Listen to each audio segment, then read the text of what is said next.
ஆதி பராசக்தியின் அருள் பெற்ற உதத்தியன் என்ற அந்த சிறுவன் கவி மழை பொழியும் கவிஞனாகி சத்தியவிரதன் என்ற பெயர் பெற்றான். அவன் பாடிய ஒவ்வொரு கவிதையும் சக்தி வாய்ந்ததாகவும் சத்தியம் நிறைந்ததாகவும் இருந்ததால் உலக புகழ் பெற்றான் அவன். அவனை காண மாபெரும் பண்டிதர்கள் ஓடோடி வந்தனர். ஆதிபராசக்தியின் தரிசனமே அவனுக்கு கிடைத்து விட்டதால் பெரிய பெரிய முனிவர்கள் எல்லாம் அவனை தரிசிக்க வந்தனர். ஆஹா, பிறந்த கிராமத்தைச் சேர்ந்தவர்களாலேயே புறக்கணிக்கப்பட்ட ஒரு பிள்ளையை இந்த புவனமே புகழும்படி செய்து விட்டாளே அன்னை ஆதி பராசக்தி. அதில் என்ன ஆச்சரியம்? அவள் ஞான சொரூபி, ஓங்காரத்தின் உட்பொருளானவள், அக்ஷர வடிவானவள். அதனால்தான் அவளை கல்வி தரும் கலைமகளும் அவளே, செல்வம் தரும் திருமகளும் அவளே, வீரம் தரும் துர்க்கையும் அவளே என்று பாடினார்கள் நமது புலவர்கள். அப்படியா? என்ன அப்படி கேட்கிறீர்கள்? திருமகள் வலக்கண் வாக்கின் சேயிழை இடக்கண் ஆகி அருமை வீடளிப்பாள் அவள் அன்னை பராசக்தி அவள் என்று பாடினார் ஒரு புலவர். அதாவது பராசக்தியின் வலக்கண்ணாக வீற்றிருக்கிறாள் திருமகள், இடக்கண்ணாக வீற்றிருக்கிறாள் கலைமகள்.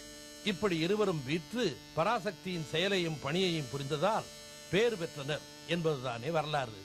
சுவாமி, அம்பிகை கலைமகளின் அம்சமாக இருந்து சத்தியவரதனுக்கு ஞானம் வழங்கிய வரலாற்றை கூறினீர்கள். திருமகள் அம்சமாக இருந்து செல்வத்தை வழங்கிய வரலாற்றை கேட்க விரும்புகிறோம். எண்ணற்ற வரலாறுகள் உண்டு. அன்னை எதையெல்லாம் தருவாள் என்று பட்டியலிட்டு பாட ஆரம்பித்த ஒரு கவிஞர் தனம் தரும் என்றுதான் ஆரம்பிக்கிறார். செல்வம் தரும் என்று சொன்ன பிறகுதான் கல்வி தரும் என்று சொல்லுகிறார். ஏன் தெரியுமா? பொருளில்லாருக்கு இவ்வுலகம் இல்லை என்று வள்ளுவர் பெருமானே சொல்லிவிட்டார். உண்மைதான் சுவாமி. நாட்டை விட்டு துரத்தப்பட்டு காட்டிற்குள் ஓடி ஒளிந்த ஒருவனுக்கு அன்னை பராசக்தி பேரருள் புரிந்தாள். அதனால் அவன் எல்லா நாடுகளுக்கும் சக்கரவர்த்தியாகும் பெரும் பாக்கியத்தை பெற்றான். யார் அவன்? ஏன் நாட்டை விட்டு ஓடும் நிலை ஏற்பட்டது? அவன் பெயர் சுதர்சனன். கோசலை நாட்டு மாமன்னன் துருவசிந்துவின் மைந்தன். துருவசிந்து ஒரு நாள் அரசவையில் வீற்றிருந்த பொழுது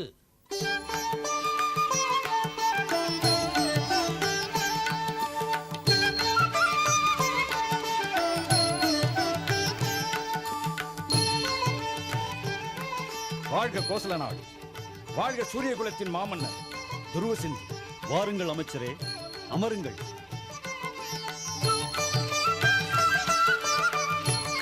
கோசல நாடு முழுவதையும் ஒருமுறை சுற்றி பார்த்து மக்களின் நிலையை நேரில் காண விரும்பிய தாங்கள் இவ்வளவு விரைவில் திரும்பி இருப்பதை பார்த்தால் வியப்பாக இருக்கிறதே. இனிமேல் அங்கு சென்று காண எதுவுமே இல்லை பிரபு. ஒரு சில பகுதிகளுக்கு சென்று பார்த்த உடனேயே பெரும்பாலும் இப்படித்தான் இருக்கும் என்று புரிந்து கொண்டேன். கோசல நாட்டு தலைநகரான இந்த அயோத்தியில் தங்களுடன் இருப்பதே பாதுகாப்பென்று வந்துவிட்டேன். அப்படி என்னதான் நடந்தது? அதை ஏன் கேட்கிறீர்கள்? எங்கேயாவது சென்று ஏதாவது கேட்டால் என்னோடு சண்டைக்கு வருகிறார்கள். என்ன? கோசல நாட்டின் மகா மந்திரியான தங்களிடம் சண்டைக்கு வந்தார்களா? யார் அவர்கள்? ஒருவரா இருவரா?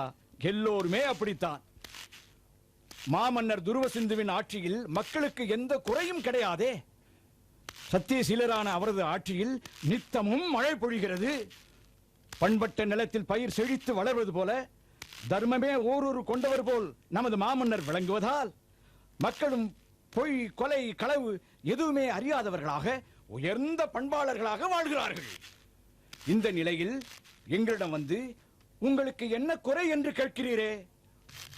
உமக்கு போய் மகா மந்திரி பதவி யார் கொடுத்தது என்று என்னிடம் சண்டைக்கு வருகிறார்கள்.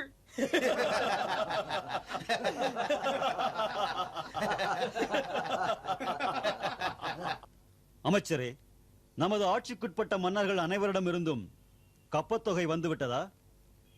அனைவரிடமிருந்தும் வந்துவிட்டது பிரபு. ஆனால் இருவர் மட்டும் எம்மால் அனுப்ப இயலாது, உம்மால் முடிந்ததை செய்து பாருங்கள் என்கிறார்கள். என்ன துணிச்சல்! நம்மை எதிர்த்து போருக்கு அறைகோல் விடுபவர்கள் கூட நம் தேசத்தில் இருக்கிறார்களா? நீதி இல்லாத அநீதி, தர்மம் இல்லாத அதர்மம் என்பது போல யுத்தம் இல்லாத அயோத்தி என்று நமது தலைநகர் பெயர் பெற்றது கூட அவர்களுக்கு தெரியாது. யார் என்று கூறுங்கள் அமைச்சரே. போர் என்றால் என்னவென்று அவர்களுக்கு புரிய வைக்கிறேன். அது அவ்வளவு எளிதான காரியமில்லை பிரபு. அவர்களை எதிர்த்து தங்களால் எதுவும் செய்ய முடியாது. அமைச்சரே, முதலில் அவர்கள் யார் என்று கூறுங்கள். ஒருவர் கலிங்க தேசத்தின் மன்னர் வீரசேனர். ஓ, நமது பட்ட மகிழ்ச்சி மனோரமையின் தந்தையாரா? மாமனாரிடம் மருமகன் யுத்தத்திற்கு போக முடியாதுதான். மற்றொருவர் நானே சொல்கிறேன். உஜ்ஜயினி நாட்டு மன்னர் யுதாஜித், எமது இளைய தேவி லீலாவதியின் தந்தை. அவரிடமும் நான் போருக்கு போக முடியாதுதான். சரிதானே? தாங்கள் சொன்னால் சரியாகத்தான் இருக்கும் பிரபு. மகா மந்திரியாரே, தாங்கள் வார்த்தை சிலம்பம் விளையாடுவதில் மிகவும் கெட்டிக்காரர் என்று தெரியும். அதற்காக என் இரு மனைவியருடைய பிரச்சனையை கிளப்பி விட்டு குடும்ப சண்டைக்கு வழிவகுத்து விடுவீர்கள் போலிருக்கிறதே.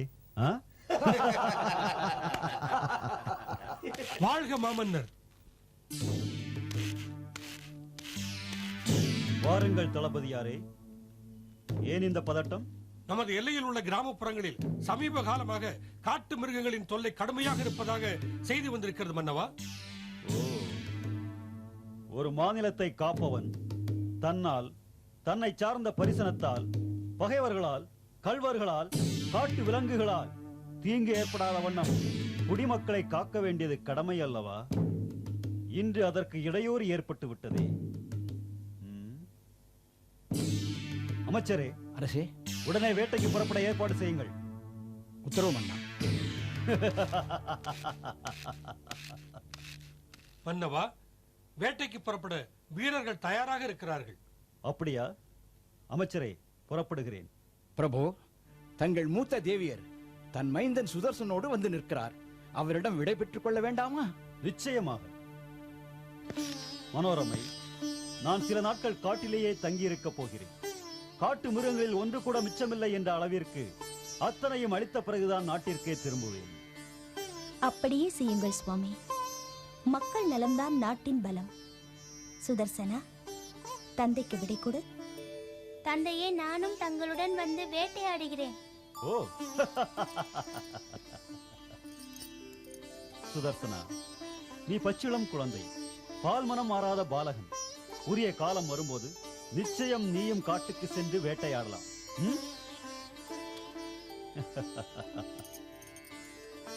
மனோரமை, வரட்டுமா? நலமுடன் வருக.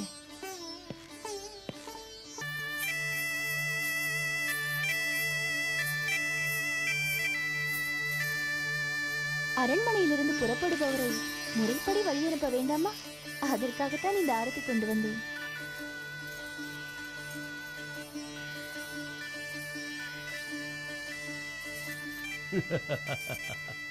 லீலாவதி, நான் என்ன யுத்தத்திற்கா செல்கிறேன்?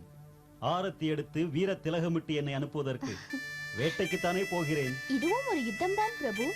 போர்க்களத்தில் வீரர்களுடன் போரிடுகிறீர்கள், காட்டில் மிருகங்களுடன் போரிடுகிறீர்கள் அல்லவா? பார்த்தாயா இந்த பாகுபாட்டை? மனிதன் மிருகத்தை கொன்றால் அதனை வீர விளையாட்டு என்கிறோம். ஆனால் மிருகம் மனிதனை கொன்றால் மிருக வெறி என்கிறோம். போங்கள் சுவாமி, எப்பொழுதுமே உங்களுக்கு என்னிடம் கேலியும் விளையாட்டும் தான்.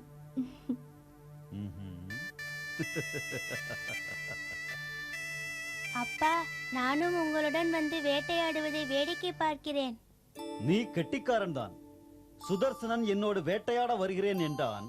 ஆனால் நீ மிகவும் முன்னெச்சரிக்கையாக நான் வேட்டையாடுவதை பார்க்க வருகிறேன் என்கிறாய். என் மகன் சத்ருஜித் வயதுக்கு மீறிய பேச்சும் தகுதிக்கு மீறிய ஆசையும் படமாட்டான். அழைத்து செல்லுங்களேன். வேண்டாம் தேவி, நான் திரும்பி வர பல நாட்கள் ஆகும். அதுவரை கானகத்தில் குழந்தை இருந்தால் வாடி வதங்கி விடுவான். என்ன, இன்றே வந்து விடுவீர்கள் என்றல்லவா நினைத்தேன். அத்தனை நாட்கள் தங்களை பிரிந்து நான் எப்படி இருப்பேன்? கவலைப்படாதே தேவி, விரைவில் வந்து விடுவேன். பட்ட மகிழ்ச்சி மகாராணி மனோரமை தேவியார், எத்தனை நாட்களுக்கு இந்த பட்ட மகிழ்ச்சி பட்டம் நிலைத்திருக்கிறது என்று பார்க்கிறேன். அப்படி சொல்லுங்கள் அம்மா. மூத்த மனைவியாக முதலில் இந்த அரண்மனையில் வந்து புகுந்தவள் என்ற ஒரே ஒரு உரிமையை தவிர அவளுக்கு என்ன தகுதி இருக்கிறது?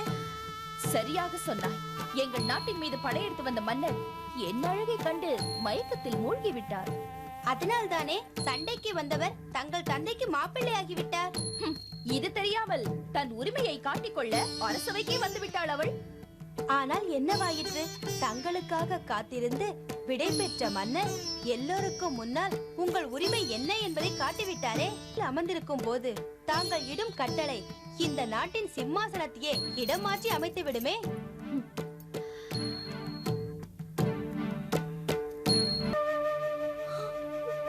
மகாராணி, அமைச்சர் வருகிறார். வாருங்கள் அமைச்சரே, அமருங்கள்.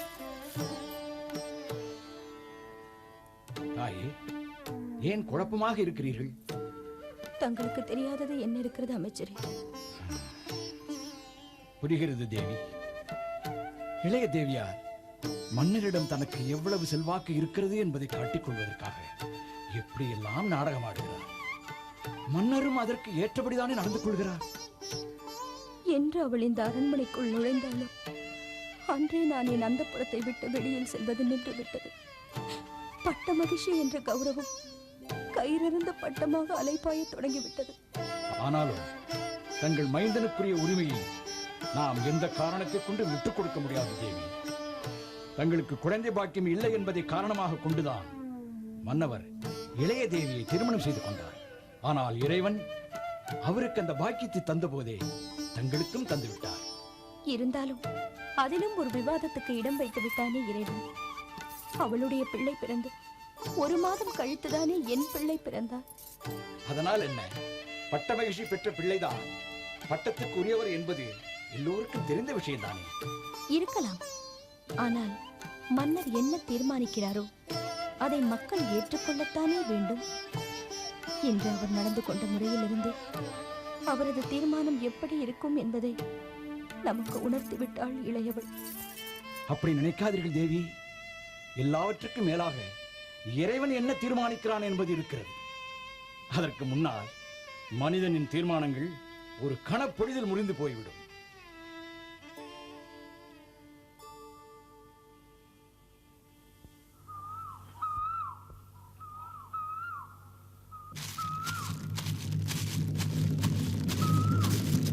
தளபதியாரே, தளபதியாரே, என்ன நடந்தது? ஏன் இந்த பதட்டம்? மன்னர் மன்னர் மன்னர் மடிந்து விட்டார். என்ன? மன்னித்து விட்டார். என்ன நடந்தது? இது எப்படி நேர்ந்தது? தளபதியாரே, ஒரு சிங்கத்தை பின்தொடர்ந்து சென்ற நமது மன்னர் தன்னந்தனியே அதனிடம் அகப்பட்டுக் கொண்டார். ஒரு நாட்டிற்கே ராஜாவான நம் மன்னருக்கும் காட்டுக்கே ராஜாவான ஒரு சிங்கத்திற்கும் கடும் போர் நடந்தது. மன்னரை பின்தொடர்ந்து சென்ற அனைவரும் அங்கு சென்று சேர்வதற்குள் சிங்கத்தின் கூரிய நகங்களால் கிழிக்கப்பட்ட மன்னரும் மன்னரால் கழுத்து நெரிக்கப்பட்ட சிங்கமும் ஒன்றாக விழுந்து மடிந்து கிடந்தனர். மன்னர் என்னை இந்த எல்லைக்குள் ஓடி வரும் மிருகங்களை கொல்வதற்காக இங்கே நிறுத்தியிருக்காவிட்டால் நானும் அவரோடு வந்திருப்பேனே. அவருக்கு எந்தவித ஆபத்தும் நேராமல் பாதுகாத்திருப்பேனே. தளபதியாரே, இனிமேல் நடந்ததை பற்றி விவாதித்து பயனில்லை. இந்த விஷயத்தை உடனே அயோத்திக்கு தெரிவிக்க வேண்டும். அடுத்த வாரிசு யார் என்பதை பொருத்தமான முறையில் தேர்ந்தெடுக்க வேண்டும். சரியாக சொன்னாய். நமக்கு சாதகமானவர்களை பீடத்தில் அமரச் செய்து சதுரங்க காயை நகர்த்த வேண்டிய நேரம் இதுதான். உடனே புறப்படுங்கள்.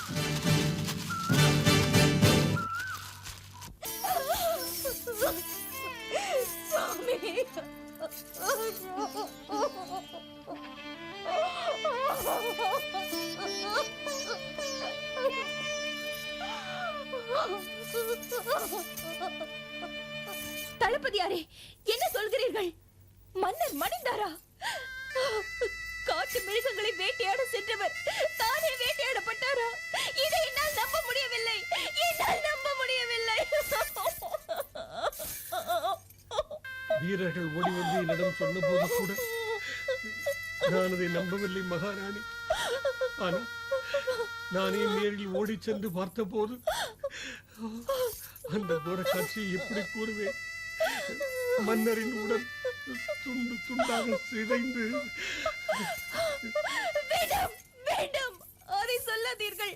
அதை தாங்கிக் கொள்ளும் சக்தி என்னிடம் இல்லை. மகாராணி, அவரது உடல் துண்டாடப்பட்டதற்காக வேதனைப்படுகிறீர்கள். ஆனால் எங்கே இந்த நாடு துண்டாடப்பட்டு விடுமோ என்று நான் கலங்குகிறேன். என்ன?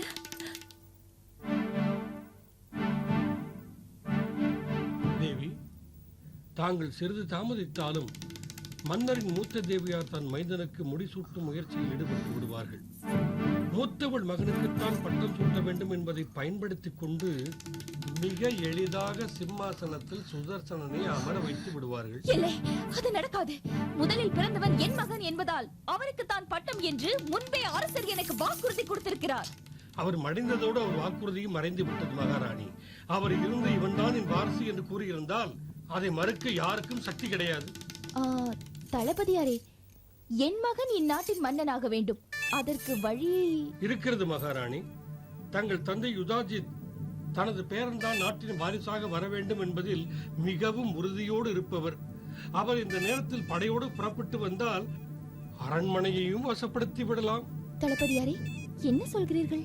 கவலைப்படாதீர்கள், இந்த நாட்டின் தளபதி நான் தானே.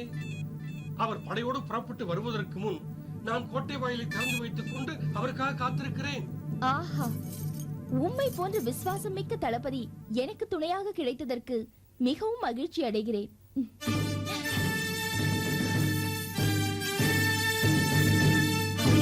இதற்கு பரிசாக என் மகனுக்கு பிரதிநிதியாக இருந்து இந்த நாட்டை நிர்வகிக்கும் பொறுப்பை உமக்கு வழங்குகிறேன். நன்றி மகாராணி, மிகவும் நன்றி. வருகிறேன்.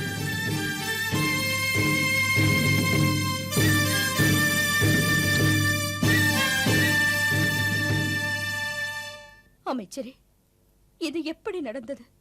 கடுமையான போர்க்களங்கள் பலவற்றை வெற்றி கண்ட என் சுவாமி அந்த கொடிய மிருகத்திடம் எப்படி அகப்பட்டுக் கொண்டார்? இனி அவர் இந்த அரண்மனைக்கு வரமாட்டார் என்பதையே என்னால் நம்ப முடியவில்லையே. தாயே, மன்னர் மடிந்த துக்கத்தை என்னால் என்ன தாங்கிக் கொள்ள முடியவில்லை. அதற்குள் இங்கு என்னென்னவோ நடக்க தொடங்கிவிட்டது. அதனால் நாம் மிகவும் எச்சரிக்கையுடன் இருந்து நமது உரிமையை காப்பாற்றிக் கொள்ள வேண்டிய நேரம் இது. என்ன பேசுகிறீர்கள்? மன்னரை பறிகொடுத்த வேதனையில் நாடே அழுது கொண்டிருக்கிறது. இந்த நேரத்தில் நீங்கள் உரிமையை பற்றி பேசுகிறீர்களே. ஆனால் நமது மன்னரை கணவராக பெற்ற இளைய தேவி அதை பற்றி கவலையே இல்லாமல் தனது மகனை சிம்மாசனத்தில் அமர வைப்பதற்கு ஏற்பாடு செய்து கொண்டிருக்கிறார்கள். என்ன? என்னை விட மன்னரிடம் அதிக உரிமை பாராட்டி அவரை தன்னுடைய அந்தப்புறத்திலேயே வைத்துக் கொண்டவளாயிற்றே அவள். அவளால் இந்த நேரத்தில் எப்படி இதையெல்லாம் யோசிக்க முடிகிறது? அப்படியெல்லாம் உரிமை கொண்டாடியதே தன் மகனை சிம்மாசனத்தில் அமர வைக்க வேண்டும் என்ற ஆசையினால் தானே. அதற்கான வேலைகளை அவர்கள் தொடங்கிவிட்டார்கள். இளைய தேவியின் தந்தை யுதாஜித்துவை தன் படைகளோடு புறப்பட்டு வரும்படி தூது அனுப்பிவிட்டார்கள். ஆகவே தாயே, நாமும் அமைச்சரே, அவளுக்கு போட்டியாக நாமும் ஏதாவது செய்ய வேண்டும் என்கிறீர்களா? நானும் என் தந்தைக்கு தூதனுப்பி படையோடு புறப்பட்டு வர சொல்ல வேண்டுமா? மாமன்னர் மடிந்த துக்கத்தில் இருந்து வீழ்வதற்கு முன்பே இந்த அரண்மனையில் வாரிசு போட்டிக்காக ஒரு யுத்தத்தை மூட்டிவிட வேண்டுமா? வேண்டாம் அமைச்சரே, வேண்டாம். தாயே, இந்த நேரத்தில் போதும். இந்த நாட்டின் சுமையை யார் வேண்டுமானாலும் ஏற்றுக்கொள்ளட்டும். அவரோடு வாழ்ந்த நினைவுகளை சுமந்து கொண்டு நான் அந்த புறத்திலேயே வாழ்ந்துவிட்டு போகிறேன். போங்கள், போங்கள் இங்கிருந்து.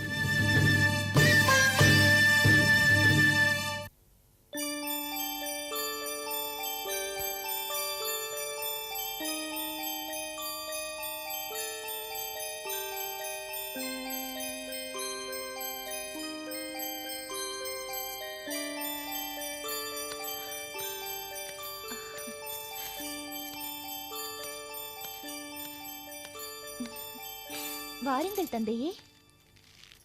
மகளே லீலாவதி, கோசல நாட்டு மாமன்னனாக உன் மைந்தன் அமரும் உரிமையை பெற்று தந்து விட்டேன். சத்ருஜித் என்ற பெயருடைய அவனுக்கு சத்ருக்களே இல்லாமல் செய்து விட்டேன். உன் பாதையில் குறுக்கிடுகின்ற தடைக்கற்களை உரு தெரியாமல் உடைத்தெறிந்து விட்டேன். என் தந்தையை எதிர்த்தவர்கள் எவருமே உயிர் வாழ்ந்ததில்லை என்பது எனக்கு தெரியாதா என்ன? லீலாவதி, பாட்டனுடைய பெயர் சொல்ல வந்தவன் என்பதால் தான் பேரன் என்று சொல்வார்கள். என்னுடைய பேரன் இந்த பரந்த சாம்ராஜ்யத்தின் மணிமுடியை தன்னுடைய சிரத்தில் சூட்டியவரே என்னுடைய பாட்டனார்தான் என்று சொல்ல வேண்டும். அதில் என்ன சந்தேகம்?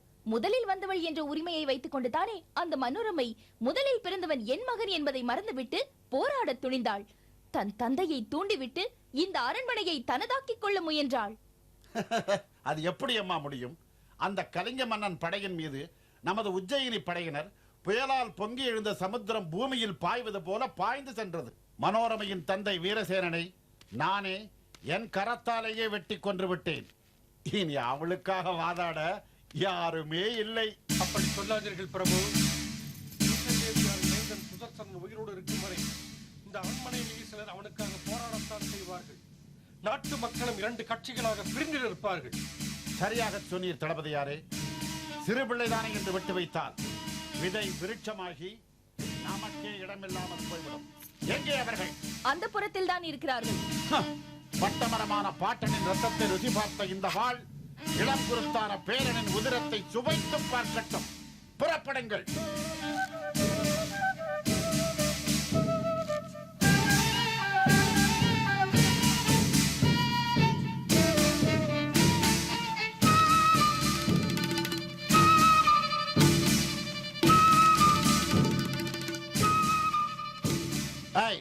நீங்கள் அந்த பக்கம் சென்று பாருங்கள். தாயே, நான் சொல்வதை கேளுங்கள். இனி தாமதிக்க நேரமில்லை. எந்த கடத்திலும் யுதாஜித் இங்கு வந்து விடலாம். தங்களுக்காக இல்லாவிட்டாலும் இந்த நாட்டின் வாரிசை காப்பாற்றுவதற்காகவாவது தாங்கள் இங்கிருந்து சென்று விடுங்கள் தாயே. அமைச்சரே, என் சுவாமி மடிந்த துக்கம் கூட இன்னும் மாறவில்லை. அதற்குள் என் தந்தையையும் கொன்று விட்டார்களே. அதை நினைத்து அழக்கூட நேரம் கொடுக்காமல் இங்கிருந்து ஓடிவிட என்கிறீர்களே. அவர் வாழ்ந்த இந்த இடத்தை விட்டு நான் எப்படி செல்வேன்? தாயே, விவாதித்துக் கொண்டிருக்கிறது நேரமில்லை. இன்னும் சில நொடிகளில் அவர்கள் வந்து விடுவார்கள். சுவாமி, தாயே, புறப்படுங்கள். சீக்கிரம் புறப்படுங்கள். புறப்படுங்கள் தாயே, புறப்படுங்கள்.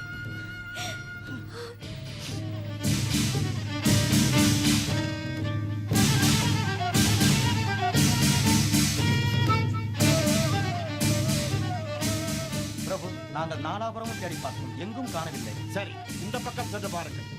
தளபதியார் இவ்வளவு சீக்கிரம் எங்கே போயிருப்பார்கள்? பாருங்கள், பார்க்கலாம். தாயே, சற்று நில்லுங்கள்.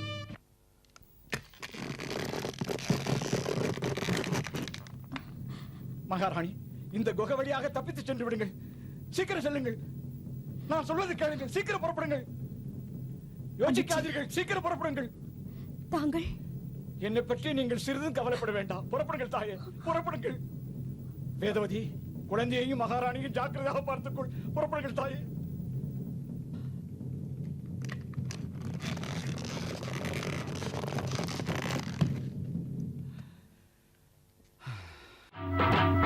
ஆதிபராசக்தி, ஆதிபராசக்தி, ஆதிபராசக்தி.